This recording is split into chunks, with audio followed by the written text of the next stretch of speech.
സുഹൃത്തുക്കളെ എല്ലാവർക്കും നമ്മുടെ പുതിയ സ്വാഗതം. ഇന്ന് ഞാൻ നിങ്ങളെ അറിയിക്കാൻ വന്നിരിക്കുന്ന ഒരു കാര്യം ഉന്നത കുലജാതനെ പറ്റി പറയാനാണ്. നമ്മൾ കുറേ നാളുകളായെന്ന് തോന്നുന്നു ഉന്നത കുലജാതനെ പറ്റി സംസാരിച്ചിട്ട്, അല്ലേ? അപ്പോൾ ഇന്ന് ഉന്നത കുലജാതനെ പറ്റി തന്നെ സംസാരിച്ച് കളയാം. എന്തുകൊണ്ടാണ് ഉന്നത കുലജാതനെ പറ്റി പറയാൻ വന്നതെന്ന് ചോദിച്ചു കഴിഞ്ഞാൽ നിങ്ങളെല്ലാവരും ഇൻസ്റ്റഗ്രാമിൽ കണ്ടൊരു വീഡിയോ കാണുന്നത്. ഇന്ന് മാത്രവുമല്ല, ഈ ഗ്യാസിൻ്റെ ഒരു പ്രശ്നം എല്ലാ വീടുകളിലും വലിയ രീതിയിൽ അലട്ടിക്കൊണ്ടിരിക്കുകയാണ്. അപ്പോൾ ആ കാര്യങ്ങളൊക്കെ കേന്ദ്രമന്ത്രിയായിട്ടുള്ള ഉന്നത കുലജാതനുമായിട്ടുള്ള സുരേഷ് ഗോപിജിയെ നേരിട്ട് കണ്ടറിയിക്കുന്ന ജനങ്ങൾ, അല്ലെ നേരിട്ട് കണ്ടറിയിക്കുന്ന മാധ്യമ പ്രവർത്തകരോടൊക്കെ അദ്ദേഹം എന്ത് രീതിയിലാണ് പ്രതികരിച്ചിട്ടുള്ളതെന്നും ഏതൊക്കെ രീതിയിൽ കൂടിയാണ് അദ്ദേഹത്തിൻ്റെ ആരോപണങ്ങളൊക്കെ വന്നിട്ടുള്ളതെന്നും ഏതൊക്കെ രീതിയിലാണ് അദ്ദേഹം വിമർശിച്ചിട്ടുള്ളതെന്നും ഒക്കെയുള്ള ഒരു വീഡിയോ ഞാൻ നിങ്ങളെ കാണിക്കുന്നുണ്ട്. ആദ്യം തന്നെ ഞാൻ നിങ്ങളെ ഒരു വീഡിയോ കാണിക്കാൻ പോകുന്നത്, ആ വീഡിയോ എന്തെന്ന് വെച്ച് കഴിഞ്ഞാൽ ഈ ഉന്നത കുലജാതനും അതേപോലെ തന്നെ നമ്മുടെ ഒരു പ്രതിനിധിയും കൂടി ഒരുമിച്ചൊരു വാഹനത്തിലിരിക്കുകയാണ്. അപ്പോൾ വാഹനത്തിലിരിക്കുന്ന സമയത്ത് കുറേ ആളുകൾ ഫോട്ടോ എടുക്കാനായിട്ട് അല്ലെങ്കിൽ വീഡിയോ എടുത്തുകൊണ്ട് അവരുടെ അടുത്ത് നിൽക്കുന്നുണ്ട്. ആ സമയത്ത് അവർ പറയുന്നത് ആ ഒരു ക്യാമറ ഓഫ് ചെയ്യണമെന്നാണ്. എന്തുകൊണ്ടാണ് ഈ ക്യാമറ ഓഫ് ചെയ്യണമെന്ന് അവർ പറയുന്നതെന്ന് എനിക്ക് എത്ര ആലോചിച്ചിട്ടും കൊണ്ട് മനസ്സിലായില്ല. അതെന്താണെന്നുള്ളത് നമുക്ക് എന്തായാലും ഞാൻ ആ വീഡിയോ നിങ്ങളെ കാണിച്ചു തരാം. ഈ സൈഡിൽ നിങ്ങൾ ആ വീഡിയോ നോക്കിക്കോ.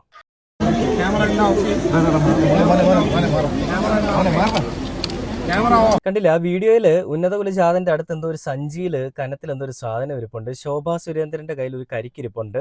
അടുത്തൊരാൾ കൈയും നീട്ടിക്കൊണ്ട് നിൽക്കുന്നുണ്ട്. ഒരു ചേട്ടൻ കുറേ നേരമായിട്ട് ഒന്നല്ല 2-3 ആളുകൾ കൈ നീട്ടിക്കൊണ്ട് നിൽക്കുന്നുണ്ട്. അപ്പോൾ ആ സമയത്താണെന്ന് തോന്നുന്നു സുരേഷ് ഗോപിജി പറയുന്നത് ക്യാമറ ഓഫ് എന്നുള്ളത്. അതായത് എന്തോ സാധനം അവർക്ക് കൊടുക്കുന്നുണ്ട്. ഇനി പൈസയാണെന്ന് ചോദിച്ചു കഴിഞ്ഞാൽ പൈസയൊന്നും ആയിരിക്കത്തില്ല. കാരണം ഇലക്ഷൻ സമയത്ത് പൈസയൊന്നും കൊടുക്കാൻ പാടില്ല. ഇനി ഫുഡ് എന്തെങ്കിലും ആണെന്നുണ്ടെങ്കിൽ ക്യാമറ ഓഫ് ചെയ്തിട്ട് കൊടുക്കേണ്ട ആവശ്യകതയൊന്നുമില്ല. ഒരു പബ്ലിസിറ്റിക്ക് വേണ്ടിയിട്ട്, അല്ലെങ്കിൽ പബ്ലിസിറ്റി ഉണ്ടാവാതിരിക്കാനാണെന്നുണ്ടെങ്കിൽ ഇദ്ദേഹത്തിന് അകത്ത് വെച്ചിട്ട് വല്ലതും കൊടുക്കാമായിരുന്നു ഈ സാധനം. എന്തോ ഉണ്ട്, സുരേഷ് ഗോപിജിയുടെ കയ്യിൽ എന്തോ സാധനങ്ങൾ ഇരിപ്പുണ്ട്. ആ സാധനങ്ങൾ തൻ്റെ മുൻപിൽ നിൽക്കുന്ന ആളുകൾക്ക് കൊടുക്കാൻ വേണ്ടിയിട്ടായിരിക്കണം ക്യാമറ ഓഫ് ചെയ്യാൻ പറഞ്ഞിരിക്കുന്നത്. അല്ലെങ്കിൽ തന്നെയും ക്യാമറ ഓൺ ചെയ്ത് വെച്ച് കഴിഞ്ഞാൽ എന്ത് പ്രശ്നം ഉണ്ടാവുമെന്ന് ചോദിക്കുന്ന ആളുകളോട് എനിക്ക് പറയാനുള്ളത്, എന്ത് ചെയ്താലും വളച്ചൊടിക്കപ്പെടുന്ന ഒരു കാലഘട്ടമാണ്. എസ്പെഷ്യലി സുരേഷ് ഗോപി എന്ന് പറയുന്ന ഒരു മനുഷ്യൻ എന്ത് ചെയ്താലും അത് വളച്ചൊടിക്കപ്പെടും. അദ്ദേഹം ചെയ്യുന്ന കാര്യങ്ങൾ അങ്ങനെയുള്ളൊരു കാര്യമായതുകൊണ്ടാണ് കേട്ടോ. അല്ലാതെ നല്ലൊരു മനുഷ്യൻ നന്മവരാണെന്നും ഞാൻ പറയുന്നില്ല. നന്മമരമാണ്. പക്ഷേ ഈ ഒരു പാർട്ടിയിൽ വന്നതിന് ശേഷം ഒരുപാട് വ്യത്യാസങ്ങൾ അദ്ദേഹത്തിൻ്റെ പെരുമാറ്റത്തിലും അദ്ദേഹത്തിൻ്റെ സ്വഭാവത്തിലും അദ്ദേഹത്തിൻ്റെ ഓരോ കാര്യങ്ങളിലും വന്നിട്ടുണ്ട്. ആ ഒരു ശുദ്ധി എന്ന് പറയുന്നൊരു സാധനം പോയിട്ട് അശുദ്ധി വന്നിരിക്കുകയാണെന്ന് വേണമെങ്കിൽ പറയാം. അപ്പോൾ ഇങ്ങനെ ക്യാമറ ഓഫ് എന്ന് മാത്രം ഒരു രാജാവ് ഓർഡർ ഇടുന്നത് പോലെ സുരേഷ് ഗോപിജി ആ വാഹനത്തിൽ ഇരുന്നുകൊണ്ട് പറയുന്നു. ശോഭാ സുരേന്ദ്രൻ അത് ഏറ്റു പറയുന്നു. അങ്ങനെ ഏറ്റു പറഞ്ഞുകൊണ്ട് ക്യാമറ ഓൺ ചെയ്ത് വെക്കാനേ പാടില്ല എന്നുള്ള രീതിയിൽ തന്നെയാണ് പറയുന്നത്. എന്തെങ്കിലും വിഷയങ്ങൾ നടക്കുകയാണെന്നുണ്ടെങ്കിൽ ഈ പറയുന്ന ക്യാമറ ഓഫ് ചെയ്യാനെന്നൊക്കെ വേണമെങ്കിൽ പറയാം. ഒരു മരണം നടന്നിരിക്കുക, ഒരു മർഡർ നടന്നിരിക്കുന്ന സംഭവം ഒരു സ്ഥലത്താണെങ്കിൽ ക്യാമറ ഓൺ ചെയ്യേണ്ട, ക്യാമറ ഓഫ് ചെയ്യാനെന്ന് വേണമെങ്കിൽ പറയാം. കാരണം അത്രയും കോൺഫിഡൻഷ്യൽ ആയിട്ടുള്ള അത്രയും വലിയൊരു കാര്യത്തിനെ പറ്റിയൊക്കെ ആണെങ്കിൽ ക്യാമറ ഓഫ് ചെയ്യാൻ പറയാം. ഇത് എല്ലാ ആളുകളും കൂടി നിൽക്കുന്ന ഒരിടത്ത് എന്തോ ഒരു സംഭവം ഉണ്ടാവാൻ പോകുന്നു. എസ്പെഷ്യലി സുരേഷ് ഗോപി ഒരു സിനിമാ നടനായതുകൊണ്ടാണ് പല ആളുകളും ക്യാമറയും പിടിച്ചുകൊണ്ട് നിൽക്കുന്നത്. അല്ലാതെ BJPയുടെ പ്രതിനിധി ആയതുകൊണ്ടോ ഈ പറയുന്ന കേന്ദ്രമന്ത്രി ആയതുകൊണ്ടോ ഒന്നുമല്ല. അങ്ങനെ ഇരിക്കുമ്പോൾ ക്യാമറയും കൊണ്ട് ഒരുപാട് ആളുകൾ നിൽക്കും, അവരുടെ അക്കൗണ്ട് റീച്ച് ആക്കാൻ വേണ്ടിയിട്ട്. അല്ലാതെ വലിയ സംഭവമായതുകൊണ്ടൊന്നുമല്ല. നാളെ ഞാനൊരു സിനിമാ നടനാണെന്നുണ്ടെങ്കിൽ എൻ്റെ മുന്നിൽ ക്യാമറയായിട്ട് പല ആളുകളും വന്നിരിക്കും എന്ന് പറയുന്നത് പോലെ ഉള്ളൂ. ഇത് എല്ലാ ആളുകൾക്കും വരുന്നൊരു സാധനം തന്നെയാണ്. അല്ലാതെ സുരേഷ് ഗോപിക്ക് മാത്രമായിട്ട് പ്രത്യേകിച്ച് വരുന്ന സംഭവങ്ങളൊന്നുമല്ല. അപ്പോൾ ആ വീഡിയോ എന്തായാലും നമുക്ക് ഒന്നുകൂടെ ഒന്ന് കണ്ടു നോക്കാം.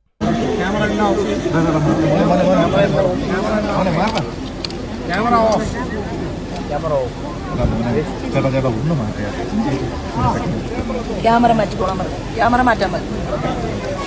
അല്ല, ഇവിടെ മാറ്റാൻ പറഞ്ഞു. ശോഭാ സുരേന്ദ്രൻ ജി പറഞ്ഞു ക്യാമറ മാറ്റാൻ പറഞ്ഞു, ക്യാമറ മാറ്റാൻ പറഞ്ഞു. അപ്പോൾ അവിടെ ക്യാമറയും കൊണ്ട് നിൽക്കുന്ന ഒരാൾ ചോദിക്കുന്നുണ്ട്, ആര് പറഞ്ഞു? അതിന് ചോദിക്കുമ്പോൾ അല്ല, ഇവിടെ ക്യാമറ മാറ്റാൻ പറഞ്ഞു.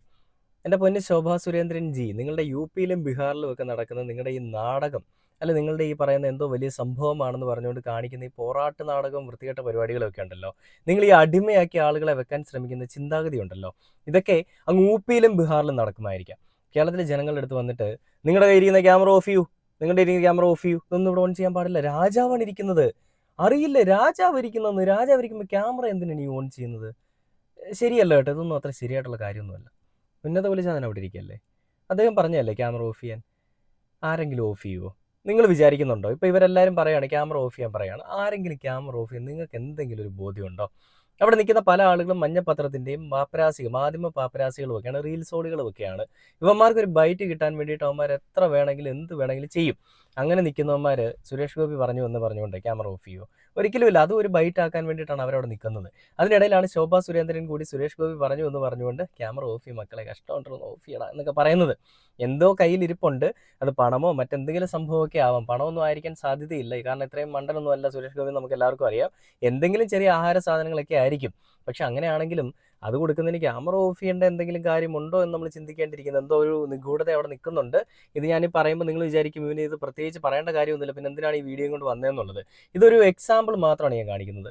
എന്തോ ഒരു ചെറിയ സാധനം ആ ജനങ്ങൾക്ക് കൊടുക്കാൻ വേണ്ടിയിട്ട് നിൽക്കുന്ന സമയത്ത് ക്യാമറ ഓഫ് ചെയ്യണം, എല്ലാവരെയും ധാർഷ്ട്യത്തോടു കൂടി പറയുന്ന ഒരു സുരേഷ് ഗോപിയെ കാണുന്നത്. ആദ്യം മര്യാദയ്ക്ക് പറയുന്നു, രണ്ടാമത് ക്യാമറ ഓഫ് ചെയ്യണം, വീണ്ടും പറയുന്നു ക്യാമറ ഓഫ്, ധാർഷ്ട്യം കാണിക്കുകയാണ്. അതായത് ഇവർ ജയിക്കുന്നതിന് മുൻപ് മര്യാദയ്ക്ക് എല്ലാവരെയും സ്നേഹിച്ച് എൻ്റെ പൊന്നോമന മക്കളാണ്, എല്ലാവരും എന്നോടൊപ്പം ചേർന്ന് നിൽക്കണം എന്നൊക്കെ പറഞ്ഞിട്ട് ജയിച്ചു കഴിഞ്ഞാലോ എല്ലാവരും നായിൻ്റെ മക്കളാണ്, മാറി നിൽക്കണം എന്ന് പറയുന്ന ഒരു ധാർഷ്ട്യത്തിലേക്ക്, അല്ലെ അങ്ങനെ ഒരു ചിന്താഗതിയിലേക്ക് മാറും. അതായത് ഈ പറയുന്ന മാടമ്പിള്ളിയിലെ മനോരോഗി എന്ന് പറഞ്ഞുകൊണ്ട് ആ സിനിമയിലെ ഡയലോഗ് പറയുന്നത് പോലെ മാടമ്പിള്ളിയിലെ മനോരോഗി വേറെ ആരുമല്ല സുരേഷ് ഗോപിജിയാണെന്നാണ് എനിക്ക് തോന്നുന്നത്. പെട്ടെന്ന് സ്വഭാവം മാറുന്നുണ്ട് കേട്ടോ. അങ്ങനെ പെട്ടെന്ന് വയലൻ്റ് ആയിട്ടാണ് പറയുന്നത്, ക്യാമറയിൽ ഓഫ് ചെയ്തേ പറ്റൂ, എന്നാലേ ഞാൻ അത് കൊടുക്കൂ, അല്ലെ എന്നാലേ ഞാൻ അവിടെ നിൽക്കൂ എന്നൊക്കെ പറയുന്നത്. അതെന്തെങ്കിലുമൊക്കെ ആവട്ടെ. ഈ ഗ്യാസിന്റെ വിഷയത്തിൽ സുരേഷ് ഗോപിയോട് ചോദിക്കുന്ന സമയത്ത് നമുക്കറിയാം, ബ്രിട്ടാസിന്റെ ഒക്കെ വിഷയത്തിൽ മാധ്യമങ്ങളോട് സംസാരിക്കുന്ന സമയത്ത് സുരേഷ് ഗോപിയോട് ഒരു ചോദ്യം ചോദിക്കുമ്പോൾ സുരേഷ് ഗോപി ചോദിക്കുന്നത്, നിങ്ങൾ ആരോടാണ് ചോദ്യം ചോദിക്കുന്നത്, എവിടെ നിന്നാണ് ചോദ്യം ചോദിക്കുന്നുള്ള ബോധ്യം നിങ്ങൾക്ക് വേണം, നിങ്ങൾ ആരാണ്, ഞാൻ കേന്ദ്രമന്ത്രിയാണ്, ഞാൻ മറ്റേ മോനാണെന്നൊക്കെ പറഞ്ഞുകൊണ്ട് വലിയ മെഴുകിയ സുരേഷ് ഗോപിയെ നമുക്കറിയാം. ഇപ്പോൾ ഈ മാധ്യമ പ്രവർത്തകർക്ക് മുന്നിൽ സുരേഷ് ഗോപിയുടെ അടുത്ത ഷോ എന്ന് പറഞ്ഞുകൊണ്ട് കൈരളി TV ആണ് ഈ ഒരു പോസ്റ്റ് പങ്കുവച്ചിരിക്കുന്നത്. ഓയിൽ പ്രതിസന്ധിയെക്കുറിച്ച് അറിയണമെങ്കിൽ തന്റെ മന്ത്രാലയത്തിൽ വരണമെന്നും തെരുവിൽ പ്രതികരിക്കാനാവില്ലെന്നും കേന്ദ്രമന്ത്രി. തെരുവിൽ ഇറങ്ങി കിടന്നുകൊണ്ട് വോട്ട് അപേക്ഷിച്ച് വോട്ട് തണ്ടി ഓരോ വീടുകളിലും കയറി ഇറങ്ങി ഓരോ വീടുകളിലെ ആളുകളെ കെട്ടിപ്പിടിച്ച് ഉമ്മ കൊടുത്തുമൊക്കെ വോട്ട് നേടി അങ്ങനെ ജയിക്കും. ജയിച്ചു കഴിഞ്ഞാലോ തെരുവിൽ കിടന്ന് തനിക്ക് പ്രതികരിക്കാനാവില്ലെന്നാണ് പറയുന്നത്. ശരിയാണ്, രാജാവ് തെരുവിലേക്ക് ഇറങ്ങി പ്രതികരിക്കുക എന്ന് പറയുന്ന ഒരു വളരെ മോശപ്പെട്ട ഒരു കാര്യമാണ്. അങ്ങനെ ഒരു അവസ്ഥ ഉണ്ടാവാൻ പാടില്ലല്ലോ. അങ്ങനെ ഉള്ളതുകൊണ്ടായിരിക്കണം രാജാവ് അവിടെ പ്രതികരിക്കാതെ, പബ്ലിക്കലി ഒന്നും പ്രതികരിക്കാതെ അദ്ദേഹത്തിന്റെ ഓഫീസിലേക്ക് ചെല്ലാൻ പറയുന്നത്. അവിടെ ചെന്ന് കഴിഞ്ഞാൽ ചിലപ്പോൾ 10 കുറ്റി ഗ്യാസ് അങ്ങ് കൊടുത്ത് വിടുമായിരിക്കും. നല്ല നിറയെ ഗ്യാസ് ഇരിക്കുകയാണല്ലോ, അതുകൊണ്ടായിരിക്കും. ആ വീഡിയോ കൂടെ നമുക്കൊന്ന് കണ്ടു നോക്കാം. Oil crisis, if you want to know, come to my ministry. It should be official, not on the streets. Thank you. Oil crisis, if you want to know, come to my ministry. It should be official, not on the... കണ്ടില്ലേ, ജയിക്കുന്നതിന് മുൻപ് ഇത് വേറൊരു ഡയലോഗുണ്ട്, പാലം കടക്കുന്നതിന് മുൻപ് നാരായണ, പാലം കടന്നു കഴിഞ്ഞാൽ കൂരായണ എന്ന് പറയുന്നത് പോലെ തന്നെയാണ്. ഒരു കമന്റ് ഉണ്ട് ഇതിൽ കേട്ടോ, ഞാൻ പറഞ്ഞതുപോലെ സ്ട്രീറ്റ് എന്ന് പറയുമ്പോൾ അവന് വലിയ പുച്ഛമാണ്. വോട്ട് ചോദിക്കാൻ വരുമ്പോൾ ജനങ്ങളും ഇങ്ങനെ പറഞ്ഞാൽ മതി. അഹങ്കാരത്തിന് കൈയും കാലും വെച്ച് സുരേഷ് ഗോപി എന്ന പേരും ഇട്ട് രാഷ്ട്രീയത്തിലേക്ക് ഇറക്കി വിട്ടിരിക്കുകയാണ് നാട്ടുകാരെ ചിരിപ്പിക്കാൻ. ചില ആളുകൾ പറയുന്നുണ്ട്, ഈ സിനിമയിൽ സിനിമ ഇറങ്ങുന്ന സമയത്ത് നമ്മൾ കാണുന്ന അലിൻ ജോസ് എന്നൊക്കെ പറയുന്ന കുറച്ച് മണ്ടന്മാരൊക്കെ ഉണ്ട്, ഇവന്മാരെ പോലെയാണ് രാഷ്ട്രീയത്തിലെ സുരേഷ് ഗോപി എന്ന്. അതായത് റിയൽ ലൈഫിൽ അലിൻ ജോസിനെ പോലെയാണ് രാഷ്ട്രീയത്തിലെ സുരേഷ് ഗോപി എന്ന്. എന്തൊക്കെയോ സംഭവമാണ് താനെന്ന് വിചാരിച്ചുകൊണ്ട് നടക്കുന്ന ഒരാളാണ് സുരേഷ് ഗോപി എന്നാണ് ഇവർ പറയുന്നത്. അപ്പോൾ ഇനി കേരളത്തിലെ ജനങ്ങളോട് ചോദിക്കാനുള്ള ചോദ്യം കൂടിയുണ്ട്. നമ്മൾ 20 MP ജയിപ്പിച്ച് വിട്ടതിൽ ഒരാൾ മാത്രമേ എല്ലാ കാര്യങ്ങൾക്കും ഇവിടെയുള്ളൂ, ബാക്കി ആരെയും കാണുന്നില്ല എന്ന് പറഞ്ഞുകൊണ്ട് പലപ്പോഴായിട്ടും സ്വയം ആത്മപുളകിതം കൊള്ളുന്ന കുറേ ആളുകളുണ്ട്. ഈ 20 പേര് എവിടെയെങ്കിലുമൊക്കെ പൊക്കോട്ടെ, 20 പേരില്ലാത്തതും ഈ ഒരെണ്ണം ഉള്ളതുമൊക്കെ ഏകദേശം ഒരുപോലെ തന്നെയല്ലേ? കേന്ദ്രമന്ത്രി അല്ലെങ്കിൽ കേന്ദ്ര സഹമന്ത്രിയായിട്ടുള്ള സുരേഷ് ഗോപിയുടെ അടുത്ത് ഒരു കാര്യം നമ്മൾ ചോദിക്കുകയാണ്. ഏറ്റവും വലിയ ബുദ്ധിമുട്ടെന്ന് പറഞ്ഞു കഴിഞ്ഞാൽ ഇന്നത്തെ സമയത്ത് ഗ്യാസ് ആണ്. ആ ഗ്യാസ് ഇല്ലാത്തതാണ് ഏറ്റവും വലിയ ബുദ്ധിമുട്ട്. പല വീടുകളിലും അടുപ്പ് പുകയണമെന്നുണ്ടെങ്കിൽ ഗ്യാസ് വേണ്ടിയിരുന്നു, ഇപ്പോൾ വിറകടുപ്പിലേക്കൊക്കെ മാറി. അതുകൊണ്ട് അങ്ങനെ ഒരു അവസ്ഥയിൽ ഇരിക്കുമ്പോൾ നാളെ എന്താണെന്ന് അറിയാൻ വേണ്ടിയിട്ടാണ് സുരേഷ് ഗോപിയുടെ അടുത്ത് ചോദിക്കുന്നത്.